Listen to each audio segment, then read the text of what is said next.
Welcome back to news jet update. चलिए देखते हैं झारखंड की 25 फटाफट बड़ी खबरों को। इससे पहले आप झारखंड के किस जिले से न्यूज को देख रहे हैं हमें कमेंट बॉक्स में जरूर बताएं। साथ ही डेली अपडेट रहने के लिए आप हमारे चैनल को सब्सक्राइब कर बेल आइकन को दबाना बिल्कुल ना भूलें। पहली बड़ी खबर, झारखंड में अब रोजाना होंगे 1 lakh corona test. CM Hemant का निर्देश, पिकनिक स्थलों पर ना हो अधिक भीड़।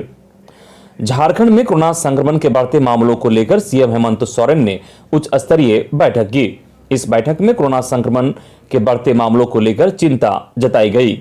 साथ ही अधिकारियों से पिछले 1 सप्ताह में कोरोना संक्रमण मामलों में वृद्धि की अद्यतन जानकारी ली गई। मुख्यमंत्री ने नए साल को लेकर वाटरफॉल, पार्क, पिकनिक स्पॉट, मंदिर आदि जगहों पर कोविड-19 गाइडलाइन का सख्ती से पालन कराए जाने का निर्देश अधिकारियों को दिया। बैठक में मुख्यमंत्री को अवगत कराया गया कि अभी राज्य में हर दिन करीब 35,000 कोविड टेस्ट किए जा रहे हैं। मुख्यमंत्री ने कहा कि अगले सप्ताह उच्च स्तरीय बैठक आयोजित कर कोरोना संक्रमण के बढ़ते मामलों के सभी पहलुओं का आकलन करते हुए आवश्यकता अनुसार राज्य सरकार ठोस कदम उठाएगी। मुख्यमंत्री ने कहा कि आगामी 15 जनवरी तक राज्य में 100% वयस्क लोगों का टीकाकरण सुनिश्चित करें। मुख्यमंत्री ने राज्यवासियों से अपील की है कि वे फेस मास्क, सोशल डिस्टेंसिंग सहित संक्रमण से बचाव का अन्य उपयोग हर हाल में करें। अगली खबर, नए साल पर बाबा मंदिर में श्रद्धालुओं की उमड़ेगी भीड़।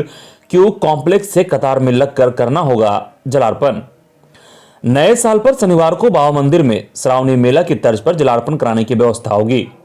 वहीं शीघ्र दर्शनम कूपन का रेट भी प्रति व्यक्ति 500 रुपए की दर से होगा। कूपन लिए भक्तों को बाबा मंदिर प्रशासनिक भवन से प्रवेश कराने की व्यवस्था होगी। साथ ही सामान्य कतार की व्यवस्था को बीएड कॉलेज तक कतारबद्ध करने की व्यवस्था की गई है। भीड़ की संभावना को देखते हुए बरमसिया रोड में भी प्रतिनियुक्ति की गई है। सामान्य कतार में लगने के लिए भक्तों को मानसरोवर पीपल पेड़ के पास गली से जलसार चिल्ड्रन पार्क और वहां से हदहदिया पुल होते हुए बीएड कॉलेज रास्ते से कतार में लगने की व्यवस्था है। अगली खबर, झारखंड कोरोना अपडेट। झारखंड में लगातार कोरोना के केसेस बढ़ते जा रहे हैं। पिछले 24 घंटे में गुरुवार को जहां 484 केस मिले थे, वहीं यह शुक्रवार को बढ़कर 753 केस हो गए हैं। झारखंड में सबसे अधिक रांची में 327 मामले पिछले 24 घंटे में आए हैं। वहीं पूर्वी सिंहभूम की बात करें तो 74 नए कोरोना संक्रमित मिले हैं। कोडरमा में 63, धनबाद में 61, बोकारो में 49, हजारीबाग में 46, खूंटी में 24, देवघर में 23, पश्चिमी सिंहभूम में 20, रामगढ़ में 17, लोहरदगा में 10, पलामू में 9, गिरिडीह में 5, जामताड़ा में 5, गोड्डा में 4, गुमला में 4, लातेहार में 3, साहेबगंज में 3, सरायकेला में 3, दुमका में 2 और सिमडेगा में 1 संक्रमित पिछले 24 घंटे के दौरान मिले हैं। राज्य में पिछले 24 घंटे के दौरान 753 नए केस आए हैं। इसके साथ ही राज्य के 21 जिलों में कोरोना संक्रमितों का आंकड़ा अब 2000 के पार पहुंच गया है। वहीं कोडरमा में बढ़ते संक्रमण के मामले को देखते हुए सभी ओटी को बंद करने का अगले आदेश तक निर्णय लिया गया है। साथ ही रांची की जो जांच रिपोर्ट आई है उसमें 18 से कम उम्र के 45 बच्चे संक्रमित मिले हैं। इधर हजारीबाग में साल के अंतिम दिन कोरोना से एक और मौत का मामला सामने आया। इसमें 72 वर्षीय बुजुर्ग की मौत गुरुवार की रात हो गई। वे एक निजी अस्पताल में भर्ती थे। अगली खबर, मौसम अपडेट।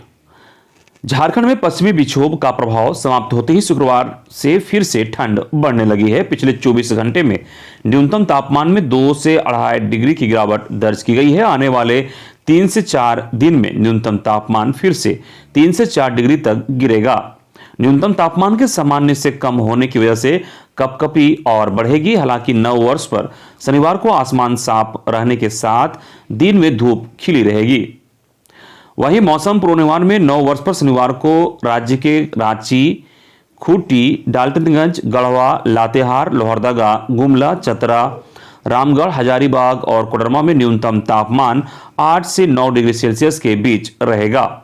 इसके चलते यहां ठंड का असर ज्यादा रहेगा। वहीं राज्य के शेष जिला में पारा 10 से 11 डिग्री सेल्सियस के बीच रहेगा। अगली खबर, 12 बजते ही राज्य में नए वर्ष का जश्न शुरू। 31 दिसंबर की रात बीतने के साथ ही नए साल 2022 का आगाज हो गया। रात 12 बजते ही जश्न मनाने का दौर शुरू हो गया। रोड पर निकलकर लोग जमकर पटाखे फोड़े, पुराने साल को विदाई दी गई और नए साल का स्वागत किया गया। साथ ही अपने मित्रों और परिचितों को सोशल साइट पर नए साल की शुभकामनाएं देने का दौर चालू हो गया। अगली खबर, राज्य के अल्पसंख्यक विद्यालयों के सेवानिवृत्त शिक्षकों को पुनरीक्षित पेंशन का लाभ मिलेगा। इससे मृत शिक्षकों के आश्रित भी पुनरीक्षित पारिवारिक पेंशन का लाभ पा सकेंगे। इसके लिए वित्त विभाग ने स्कूली शिक्षा व साक्षरता विभाग से इसका प्रस्ताव मांगा है। राज्य के गैर सरकारी सहायता प्राप्त अल्पसंख्यक प्रारंभिक विद्यालयों में 4240 शिक्षकों के पदों में से 2600 शिक्षक कार्यरत हैं, जबकि 1640 शिक्षकों के पद खाली हैं। वहीं गैर सरकारी सहायता प्राप्त अल्पसंख्यक माध्यमिक विद्यालय में 2248 शिक्षकों के पदों में 1812 कार्यरत हैं और 436 खाली हैं। विभाग ने स्कूली शिक्षा व साक्षरता विभाग से प्रस्ताव मांगा है कि गैर सरकारी सहायता प्राप्त अल्पसंख्यक प्रारंभिक माध्यमिक स्कूलों में कितने ऐसे सेवानिवृत्त हैं जो 1 जनवरी 2016 के पूर्व रिटायर किए हैं। वहीं राज्य के हाई और +2 स्कूलों में शिक्षा विभाग ने पहले वार्षिक छुट्टियां घटाई और शिक्षक संगठनों के विरोध के बाद देर शाम अपने ही आदेश को वापस ले लिया। हाई और +2 स्कूलों के शिक्षकों को सालाना 60 दिन की छुट्टी मिलती थी, लेकिन माध्यमिक शिक्षा के निदेशक ने शुक्रवार को इसे घटाकर 58 कर दिया, जिसमें 3 दिन का अवकाश रविवार दर्ज था। अगली खबर, राज्यों की आपत्ति के बाद केंद्र सरकार ने जीएसटी दर में वृद्धि का फैसला फरवरी तक के लिए टाला। कपड़े पर कर वृद्धि टली, जूते हुए महंगे। राज्यों की आपत्ति के बाद केंद्र सरकार ने शुक्रवार को कपड़ा उत्पादों पर वस्तु एवं सेवा कर जीएसटी दर 5% से बढ़ाकर 12% करने के फैसले फरवरी के लिए टाल दिया है। लेकिन 1 जनवरी से जूते चप्पल 7% महंगे हो जाएंगे। अभी इसकी दर 5% है। अगली खबर, एक बड़ी खबर कि 522 ग्रामीण अनुबंध कर्मी हुए बेरोजगार। स्वच्छ भारत मिशन के तहत कार्यरत 522 कर्मियों का अनुबंध शुक्रवार को समाप्त हो गया। सभी कर्मी बेरोजगार हो गए। इधर इनके आंदोलन और धरना प्रदर्शन का सिलसिला भी जारी रहा। आंदोलन के क्रम में सभी कर्मियों ने 32वें दिन सरकार के विरुद्ध जमकर नारेबाजी की। सहायक मीडिया प्रमुख अनुज श्रीवास्तव ने बताया कि नए साल के मौके पर जहां राज्य के युवक युवतियां जश्न में डूबे हैं, वहीं यहां के एसबीएम जी कर्मी दुख और निराशा में डूबे हैं। अगली खबर, आदिवासी समाज आज मनाएगा काला दिवस।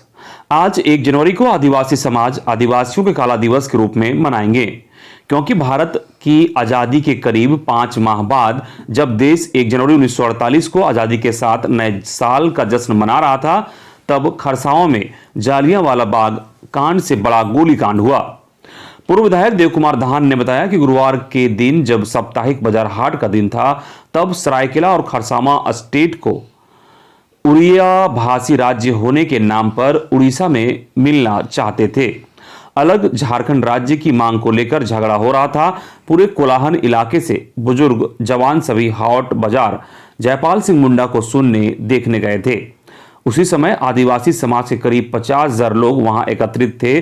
जयपाल सिंह अलग झारखंड राज्य का नारा लगा रहे थे। तब खरसावां हाट में उड़ीसा मिलिट्री छावनी बन गई और पुलिस ने लकीर खींचकर उसे पार नहीं करने को कहा था।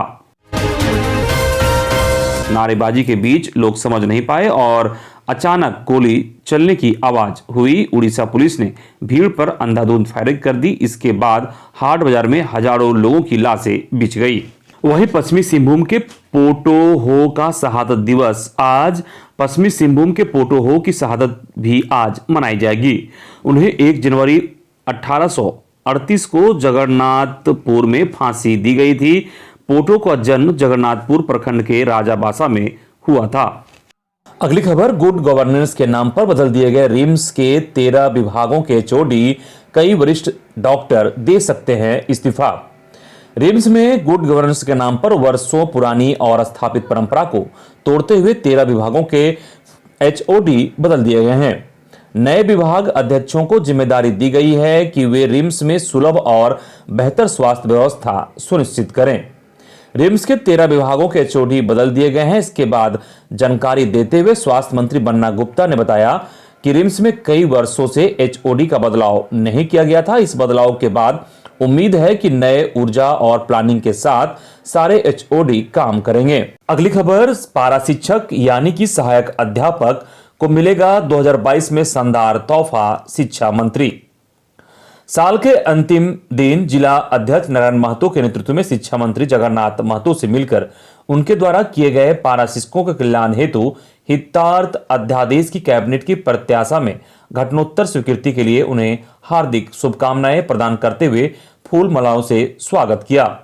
साथ ही शिक्षा मंत्री द्वारा पारा शिक्षकों को 2024 के पहले हर हाल में वेतनमान की सौगात दिए जाने की सिफारिश प्रिंट मीडिया एवं इलेक्ट्रॉनिक मीडिया के माध्यम से किया जा रहा था। इसके लिए भी झारखंड के लोकप्रिय शिक्षा मंत्री जगन्नाथ महतो से गिरिडीह जिला के जिला अध्यक्ष नारायण महतो, डोमन महतो, बोकारो जिला अध्यक्ष नारायण महता, जिला महासचिव सुरेंद्र रवानी, धनबाद के सीमांत घोषाल सहित दर्जनों अध्यापकों ने शिक्षा मंत्री से आग्रह किया कि 2024 के बजाय 2022 में ही हमें वेतनमान की सौगात देने का कष्ट किया जाए।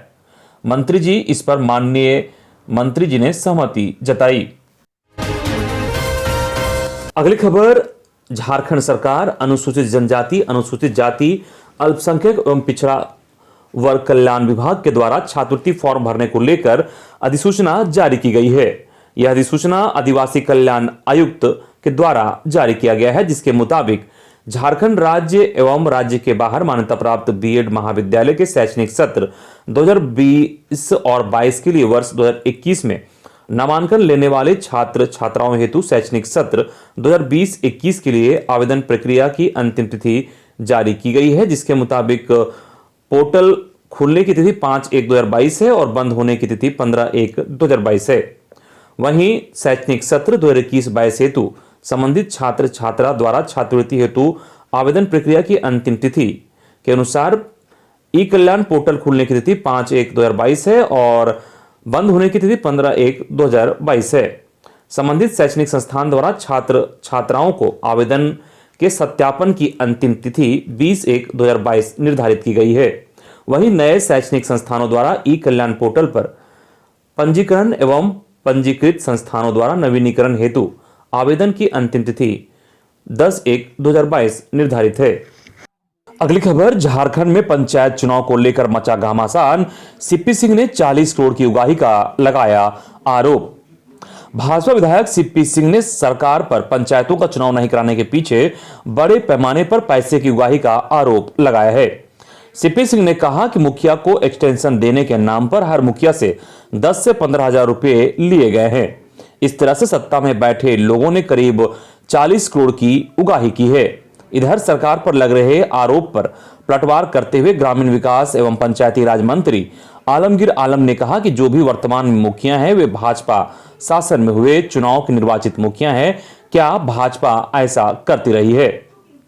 सियासी घमासान के बीच पंचायती राज मंत्री आलमगीर आलम ने कहा कि राज्य में त्रिस्तरीय पंचायत चुनाव इसी वित्तीय वर्ष में होगा, अर्थात मार्च से पहले होगा। उन्होंने कहा कि झारखंड में पंचायत चुनाव भारत निर्वाचन आयोग ने 5 जनवरी को जारी होने वाले नए वोटर लिस्ट के आधार पर होगा। इससे फायदा यह होगा कि 1 जनवरी 2022 को जो 18 वर्ष पूरे कर रहे हैं उन्हें भी मतदान करने का मौका मिलेगा। अगली खबर, बीत गया नियुक्ति वर्ष, नियोजनालय में पड़े हैं 5,60,000 आवेदन, सरकारी दफ्तरों में 3,29,000 पद खाली। झारखंड सरकार ने साल 2021 को नियुक्ति वर्ष घोषित किया था, लेकिन नियुक्ति का यह साल नियुक्ति की राह में रोड़े हटाने में ही बीत गया। नियुक्ति नियमावली संबंधी पेचीदगियों को दूर करने के बाद जेपीएससी और जेएसएससी समेत कई विभागों में नियुक्तियों के लिए विज्ञापन जरूर निकले, लेकिन अभी तक नियुक्ति प्रक्रिया पूरी नहीं हुई। बेरोजगारी का आलम यह है कि राज्य के नियोजनालय में जहां निबंधित बेरोजगारों की संख्या 5,60,000 पार कर चुकी है, वहीं सरकारी कार्यालयों में अधिकांश कुर्सियां खाली हैं, क्योंकि अभी भी करीब 3,29,000 पद खाली पड़े हैं। अगली खबर, जिस महीने का राशन होगा अब उसी माह उठाना होगा। राज्य के राशन कार्डधारी अब दूसरे महीने में राशन का उठाव नहीं कर सकेंगे। जिस महीने का राशन होगा उसी महीने जन वितरण प्रणाली की दुकानों से राशन लेना होगा। यह राशन उन्हें अगले महीने नहीं मिलेगा। तो एक बड़ी खबर कि यह व्यवस्था अब जनवरी 2022 से लागू होगी। इसके लिए खाद्य सार्वजनिक वितरण और उपभोक्ता मामले के विभाग ने निर्देश जारी कर दिया है। खाद्य आपूर्ति विभाग के अपर सचिव सतीश चंद्र चौधरी ने बताया कि जनवरी का राशन जनवरी में ही लेना होगा, नहीं तो फरवरी में वह लैप्स कर जाएगा। सरकार यह व्यवस्था नई राशन कार्ड धारियों के समय पर राशन नहीं लिए जाने के कारण करने जा रही है। इधर वर्तमान में देश भर में one nation one ration card योजना लागू है। इसमें दूसरे राज्य के लाभुक झारखंड में और झारखंड के लाभुक किसी दूसरे राज्य में खाद्यान्न का उठाव कर सकेंगे। राज्य के अंदर डिस्ट्रिक्ट या फिर इंट्रा डिस्ट्रिक्ट में भी किसी भी दुकान से खाद्यान्न का उठाव कर सकते हैं। इस तरह से जब one nation one ration card लागू है तो खाद्यान्न वितरण के लिए 2 महीने की अवधि रखने का कोई औचित्य नहीं है। अगली खबर, पलामू में पिकअप वैन और ट्रक में भीषण टक्कर, 5 महिला समेत 6 लोगों की मौत। पलामू जिले के हरिहरगंज में नेशनल हाईवे 98 पर बड़े हादसे में 6 लोगों की मौत हो गई।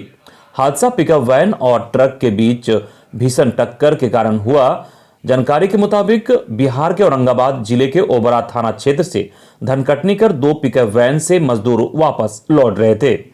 दोनों पिकअप वैन आगे पीछे चल रही थी। इसी क्रम में हरिहरगंज मिडिल स्कूल के पास नेशनल हाईवे 98 पर एक पिकअप वैन की ट्रक से सीधी टक्कर हो गई।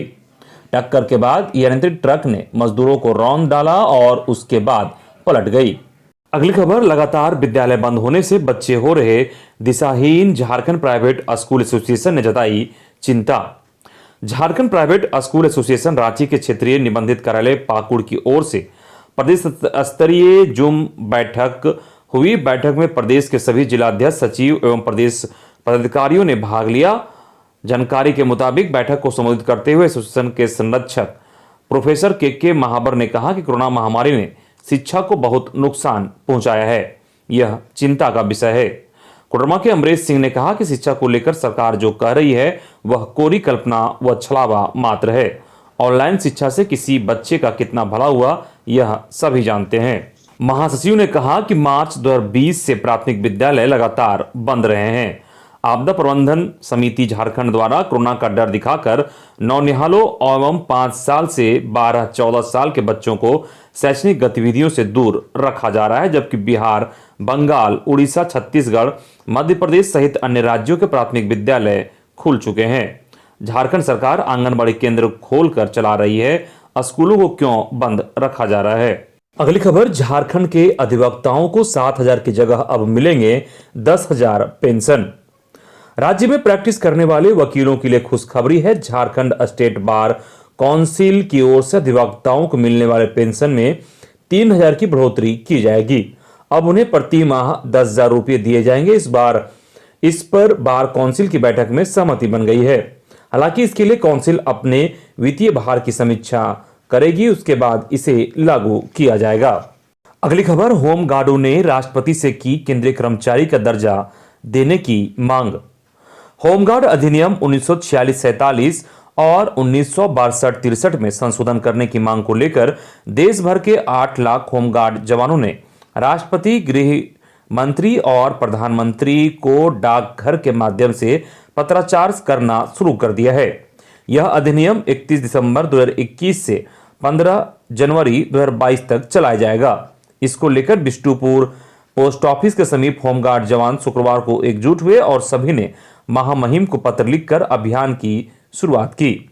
दादे की जमशेदपुर में 1800 होमगार्ड के जवान हैं, वहीं पूरे झारखंड में 29,000 हैं। अगली खबर, बीपीएल को पेट्रोल का भुगतान डीबीटी से, फिर धोती, साड़ी, साइकिल की खरीद क्यों बीजेपी। झारखंड सरकार बीपीएल परिवारों को पेट्रोल में 10 लीटर तक 25 रुपये सब्सिडी की योजना से सस्ती लोकप्रियता हासिल करना चाहती है। असल में सरकार की नीयत जनता को राहत देने का कम और इसे चर्चा का विषय बनाकर बाकी विफलताओं से ध्यान भटकाने की ज्यादा है, यह कहना है बीजेपी के प्रदेश अध्यक्ष दीपक प्रकाश का।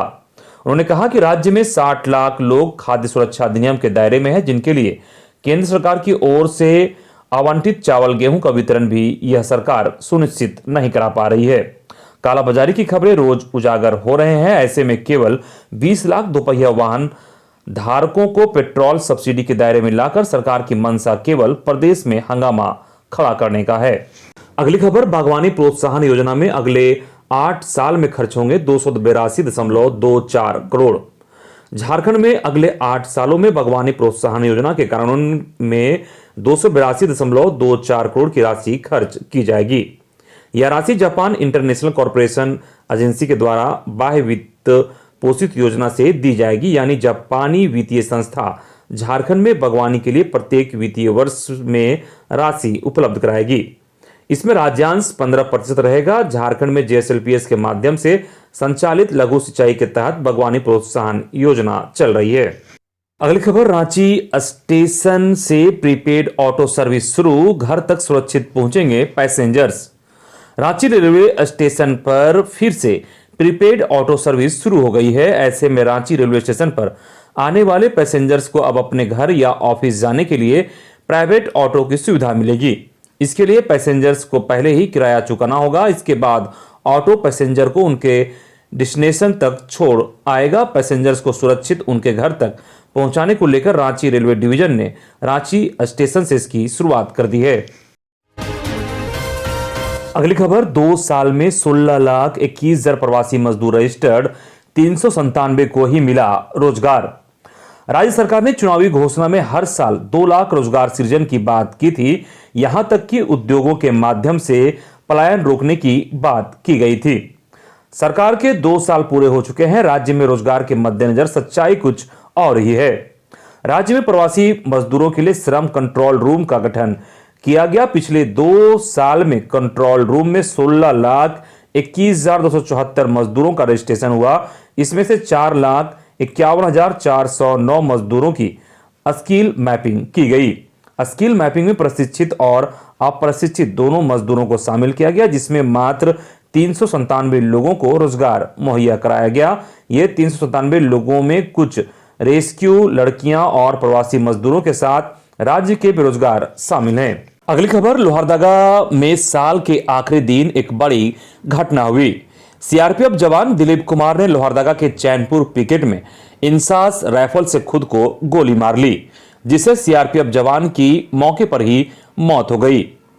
बटालियन का जवान दिलीप कुमार उत्तर प्रदेश के फिरोजाबाद के सिकोहाबाद गंगानगर का रहने वाला था। उसके परिवार में उसकी मां, पिता, पत्नी और एक 11 साल का बेटा है। अगली खबर, जामताड़ा में साइबर अपराधी प्रदीप मंडल के घर को ईडी ने किया सील। साइबर ठगी कर अकूत संपत्ति अर्जित करने का आरोप। कुख्यात अपराधी प्रदीप मंडल एक दुर्दांत साइबर अपराधी है, जिसके खिलाफ जामताड़ा के थानों में साइबर अपराध के कई केस दर्ज हैं। पुलिस के द्वारा जांच के बाद ईडी को इस संबंध में प्रस्ताव भेजा गया था, जिसके बाद ईडी ने कार्रवाई की। नारायणपुर थाना क्षेत्र के मिर्गा गांव के रहने वाला कुख्यात साइबर अपराधी प्रदीप मंडल के घर पर जामताड़ा पुलिस ने 2015 में भी छापेमारी की थी। इधर देवघर में धनी ऐप के माध्यम से ठगी करने वाले 8 साइबर अपराधी गिरफ्तार। देवघर जिला के साइबर थाना की पुलिस ने 8 साइबर अपराधियों को गिरफ्तार किया है। शुक्रवार को इस बाबत जानकारी देते हुए साइबर डीएसपी सुमित प्रसाद ने बताया कि साइबर थाना की पुलिस ने सारठ थाना क्षेत्र के चरक मारा गांव से 8 साइबर अपराधियों को गिरफ्तार किया है। इन साइबर अपराधियों द्वारा धनी ऐप के माध्यम से ठगी की वारदात को अंजाम दिया जाता था। गिरफ्तार साइबर अपराधियों के पास से 9 मोबाइल फोन और 19 सिम कार्ड बरामद किया गया है। अगली खबर गोड्डा से है, जहां अग्रसेन भवन में झारखंड राज्य विद्यालय रसोइया संघ के तत्वाधान में जिला सम्मेलन का आयोजन किया गया। इस कार्यक्रम के बतौर मुख्य कामरेड गीता मंडल और विशिष्ट अतिथि के रूप में माल्य नेता अरुण सहाय, पारा शिक्षक संघ के जिला सचिव अमरिंदर कुमार, देवघर जिला उपाध्यक्ष चिंता देवी मुख्य रूप से शामिल हुई।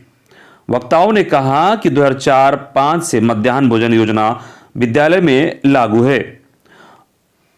हमारे रसोइया बहनें भोजन बनाकर बच्चों को खिलाते आ रही है। करीब 17 साल के दौर में कितने रसोइया की मृत्यु हो गई। कई रसोइया शारीरिक रूप से अस्वस्थ हो गए हैं। उसके जगह पर उनकी बेटी बहू खाना बना रही है, लेकिन शिक्षा विभाग के संवेदनहीनता के कारण आज तक विद्यालय में वर्तमान रसोइया का विधिवत मान्यता नहीं मिल पाया है।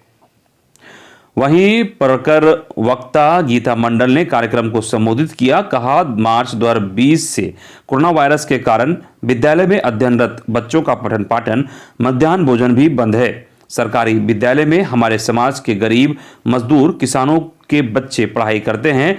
देश में हाट बाजार, मंदिर, मस्जिद खोल दिया गया है। बड़े बड़े चुनाव होते जा रहे हैं। गरीब बच्चों को शिक्षा से वंचित रखने की साजिश के तहत अभी तक पहली कक्षा से 5वीं कक्षा तक के बच्चों को विद्यालय जाने एवं मध्याह्न भोजन बनाने पर रोक लगाया हुआ है।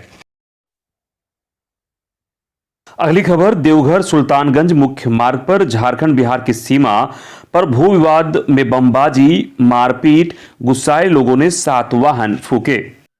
इधर पाकुड़ में हड़ताल पर गए सफाई कर्मी। नए साल में भी आकांक्षा वेस्ट मैनेजमेंट कंपनी के दीपक चालक और सफाई कर्मचारियों को मानदेय नहीं मिलने पर हड़ताल पर चले गए। हड़ताल पर गए कर्मियों का कहना है कि नए साल में भी कंपनी के द्वारा मानदेय का भुगतान नहीं किया गया, इसलिए सभी कर्मचारी गुरुवार से ही हड़ताल पर चले गए हैं। इधर जमशेदपुर के सुरवा थाना क्षेत्र के लोंजो गांव के मुंडा टोला के समीप फुटबॉल मैच देखकर घर लौट रहे युवक की अपराधियों ने पत्थर से कूचकर कर दी हत्या। अगली खबर, जनवरी से इलाज के लिए स्मार्ट कार्ड।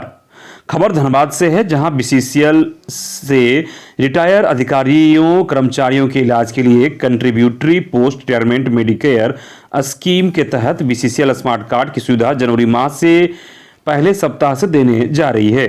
इस संबंध में निदेशक कार्मिक ने संबंधित विभाग के साथ बैठक कर पूरी तैयारी कर ली है। इधर गढ़वा के भवनाथपुर थाना की पुलिस पर केस दर्ज करने के एवज में रिश्वत मांगने का लगा आरोप।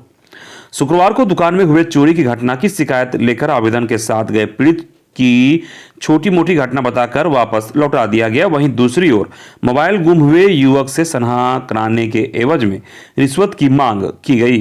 रुपये लेने घर जाने के क्रम में युवक की बाइक दुर्घटना हो गई और वह अस्पताल पहुंच गया। अगली खबर, कोडरमा जिले के लोगों को बिजली विभाग की ओर से 3 पावर सब स्टेशनों की सौगात मिली। इससे लोगों को नियमित बिजली आपूर्ति से मिलेगा छुटकारा। बता दें कि सुदूरवर्ती क्षेत्र के 94 गांव के 9,175 घरों को बेहतर बिजली मिल सकेगी। इधर हजारीबाग जिले के इचाक थाना क्षेत्र के NH-33 इचाक मोड़ पीक पॉइंट के पास हुई सड़क हादसा में एक युवक की दर्दनाक मौत, सड़क जाम। मृतक की पहचान जमुआरी गांव निवासी राजेंद्र प्रसाद मेहता के पुत्र शशि कुमार मेहता 34 वर्ष के रूप में हुई। घटना शुक्रवार 7 बजे शाम की है।